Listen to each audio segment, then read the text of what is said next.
औज़ुबिल्लाहि बिस्मिल्लाहिर्रहमानिर्रहीम वस्सलाल्लाहु अला नबीना वसल्लम। ओके स्टूडेंट्स, आज हम डायरेक्ट इनडायरेक्ट के हवाले से एक्सक्लेमेटरी सेंटेंसेस के हवाले से बात करेंगे कि इनको जब ये डायरेक्ट सेंटेंसेस में आते हैं तो इनको इनडायरेक्ट इनका कैसे बनता है।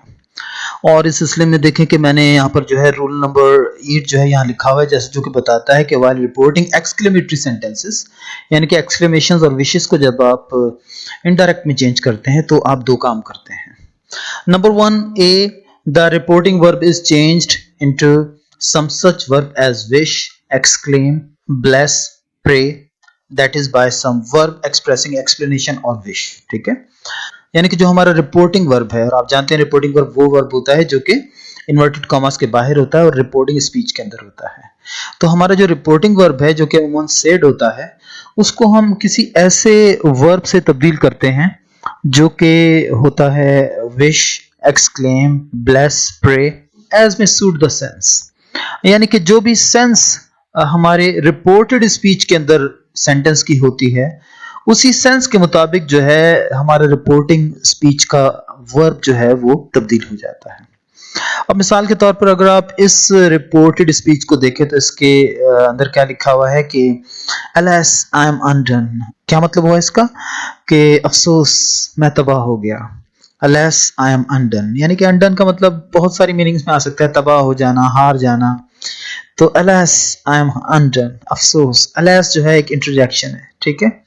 इंटरजेक्शंस के हवाले से अगर आप पार्ट्स ऑफ स्पीच में पढ़ें तो इंटरजेक्शंस ऐसे वर्ड्स होते हैं जो कि खुशी या गम में अचानक मुंह से निकल जाते हैं और वो उन फीलिंग्स को या इमोशंस को एक्सप्रेस कर रहे होते हैं जो कि उस यानी कि कैफियत में हम बयान करना चाहते हैं। तो जैसे कि hurrah we have won the match, तो अब हुर्रा लफ्ज जो है वो अमूमन जो है खुशी के लिए यूज होता है, और अलास जो है उसी तरीके से उर्दू में है, जैसे हम कहते हैं हाय हाय। तो हाय हाय क्या है जनाब, ये इंटरजेक्शन है, ठीक है। अक्सर हम कहते हैं यानी कि ये भी एक ऐसा एक्सप्रेशन है जो कि हमारे मुंह से उस वक्त निकलता है जब हम कोई बहुत ही अफसोसनाक मंजर देखते हैं, या जब जैसे हम कहते हैं कि ओए होए होए होए। तो अब ओए होए भी क्या हो गया जनाब, ये भी आपका इंटरजेक्शन हो गया। और इस किस्म के सेंटेंसेस जिसमें ये वर्ड्स आ जाते हैं और ये फीलिंग्स एक्सप्रेस की जाती हैं वो एक्सक्लेमेटरी सेंटेंसेस कहलाते हैं। इनको एक्सक्लेमेशंस या फिर विशेस कहा जाता है। और बहरहाल अभी आप देखें कि he said alas I am undone, तो ये आपका रिपोर्टिंग स्पीच और ये आपका रिपोर्टेड स्पीच। और रिपोर्टेड स्पीच के अंदर जो सेंटेंस है वो एक दुख भरी कैफियत को बयान कर रहा है। लिहाजा जब हमने उसको इनडायरेक्ट में चेंज किया तो हमने लिखा कि he exclaimed sadly, क्योंकि ये सैडनेस को इजहार कर रहा है ना, तो यहाँ पर हमने एक्सक्लेम्ड लफ्ज यूज कर दिया। अब एक्सप्लेन का मतलब होता है लफ्जों का अचानक मुंह से निकल जाना, ठीक है ना, किसी कैफियत में। तो यहाँ पर जो है एक्सक्लेम्ड यानी कि वो अचानक बोल पड़ा, सैडली दुख से, दैट ही वाज अंडन, ठीक है।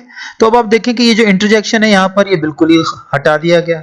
और उसके बाद जो है रूल्स जो हैं, आप प्रोनाउंस को चेंज करने के तो पढ़ चुके हैं, और उसी के मुताबिक जो है जो आपका फर्स्ट पर्सन का प्रोनाउन है उसको जो है हमने रिपोर्टिंग स्पीच के सब्जेक्ट के मुताबिक हमने चेंज किया। तो रिपोर्टिंग स्पीच का हमारा सब्जेक्ट जो है वो ही है, लिहाजा यहाँ पर हमने इसको आई को ही में चेंज कर दिया, दैट ही वाज अनडन।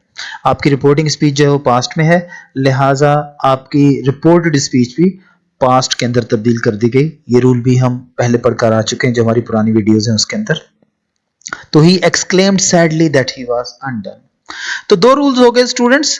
पहला क्या है कि आपने जो आपका रिपोर्टिंग वर्ब है उसको चेंज कर देना है किसी ऐसे वर्ब के साथ जैसे कि विश हो गया, एक्सक्लेम हो गया, ब्लेस हो गया, प्रे हो गया, जो भी सेंस को सूट करता हो सेंटेंस के। और दूसरा क्या है कि interjections are entirely left out, कि इंटरजेक्शंस तो बिल्कुल ही जो है ना वो गायब कर दिए जाते हैं, क्योंकि अब जो वर्ब आप रिपोर्टिंग स्पीच का लेकर आए हैं नया, तो वो जो है वो ऑटोमेटिकली उन इंटरजेक्शंस की मीनिंग को जो है ना वो एक्सप्रेस कर रहा है। लिहाजा आपने इंटरजेक्शंस को बयान नहीं किया। He exclaimed sadly that he was undone.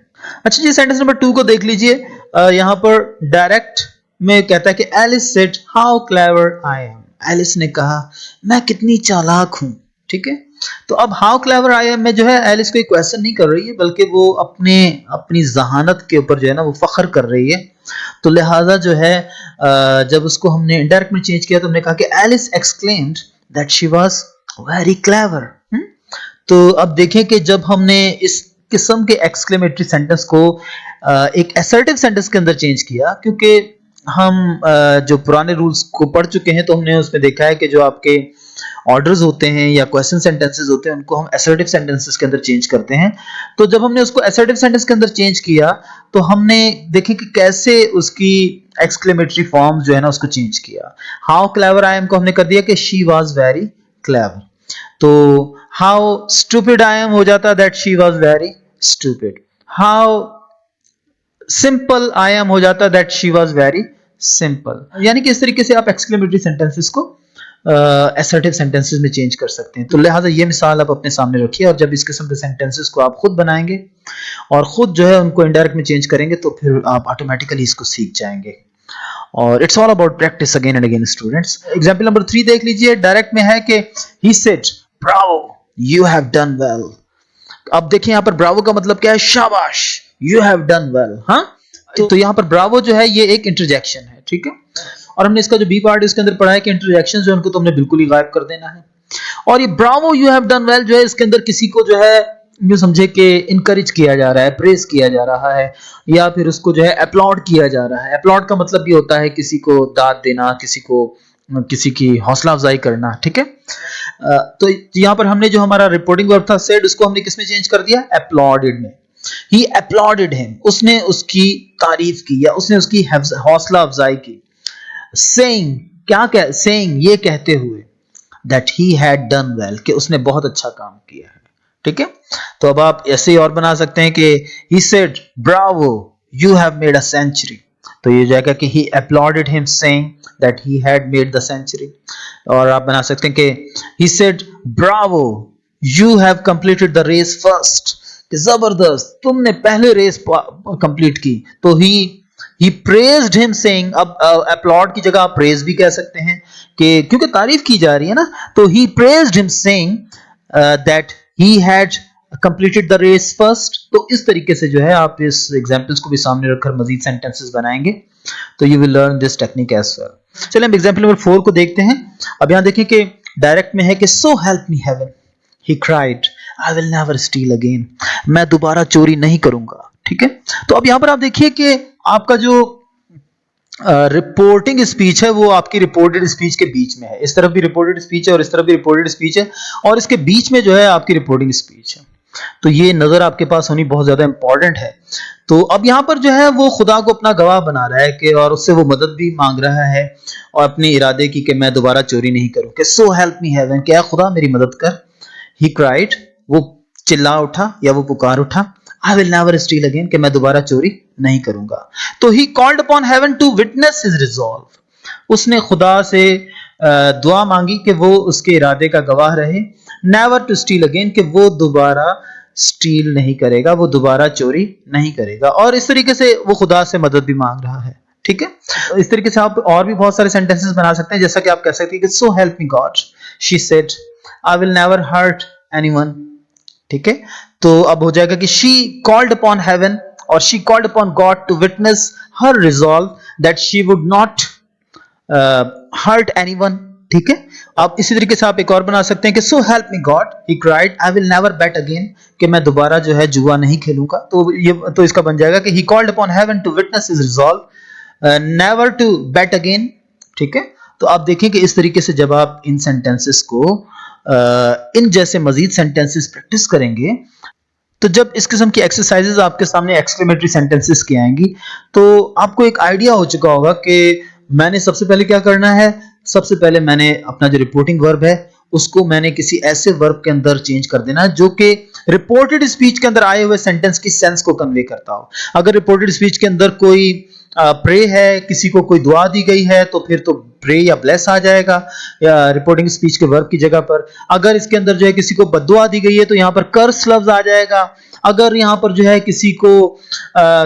अगर यहाँ पर जो है किसी गम का इजहार किया गया है तो यहाँ पर जो है एक्सक्लेम्ड विद सॉरो आ सकता है, ठीक है, या फिर एक्सक्लेम्ड सैडली आ सकता है। अगर यहाँ पर खुशी का इजहार किया गया है जैसे कि हुर्रा तो हो जाएगा कि ही एक्सक्लेम्ड जॉयफुली, ठीक है।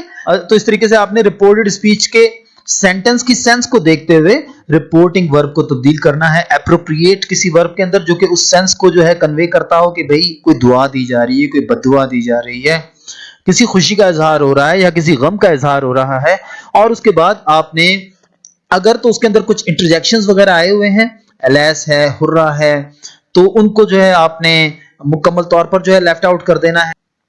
तो इस तरीके से आप इन सेंटेंसेस को प्रैक्टिस कर सकते हैं। होपफुली ये वीडियो जो है आपको एक्सक्लेमेटरी सेंटेंसेस की डायरेक्ट और इनडायरेक्ट बनाने में जो है और उसको समझने में बहुत ज़्यादा हेल्प आउट करेगी। Thank you so much of you.